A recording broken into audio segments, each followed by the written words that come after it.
Kisah tentang hantu di Jabal Uhud berasal dari cerita rakyat dan keyakinan setempat, bukan dari sumber Islam yang otoritatif.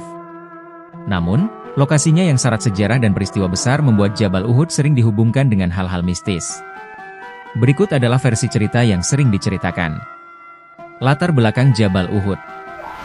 Jabal Uhud adalah tempat terjadinya salah satu pertempuran besar dalam sejarah Islam, yaitu Perang Uhud pada tahun 625 M.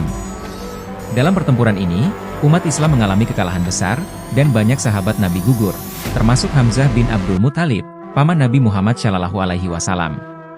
Karena itu, Jabal Uhud dianggap sebagai lokasi yang sakral sekaligus penuh kenangan kelam. Cerita mistis. 1. Suara jeritan dan tangisan. Beberapa peziarah yang mengunjungi Jabal Uhud pada malam hari melaporkan mendengar suara jeritan atau tangisan. Mereka percaya bahwa suara itu berasal dari para syuhada yang gugur dalam pertempuran, terutama Hamzah bin Abdul Muthalib yang dikenal sebagai singa Allah.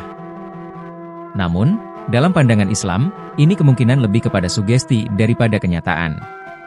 2. Penampakan pasukan perang. Ada yang mengaku melihat bayangan seperti pasukan besar lengkap dengan kuda dan senjata, seolah-olah medan perang Uhud hidup kembali. Penampakan ini sering dikaitkan dengan energi medan perang yang menyimpan cerita tragis dari masa lalu. 3. Bau darah. Sebagian orang melaporkan mencium bau anyir darah di sekitar lokasi tertentu, terutama di dekat makam para syuhada. Hal ini sering diceritakan sebagai tanda kehadiran spiritual dari mereka yang gugur dalam pertempuran. 4. Bayangan di gunung saat malam. Beberapa orang mengklaim melihat bayangan di puncak Jabal Uhud, seperti sosok pria tinggi yang memandang ke bawah. Mereka percaya sosok ini adalah salah satu syuhada yang menjaga lokasi tersebut. Pandangan Islam. Dalam Islam, kisah-kisah mistis seperti ini tidak bisa dijadikan pegangan karena tidak ada dalil yang mendukungnya. Umat Islam percaya bahwa arwah para syuhada telah berada di sisi Allah Subhanahu wa Ta'ala dan tidak bergentayangan di dunia. Namun, kisah-kisah seperti ini sering berkembang dari imajinasi atau pengalaman pribadi yang tidak bisa diverifikasi. Moral dari kisah ini.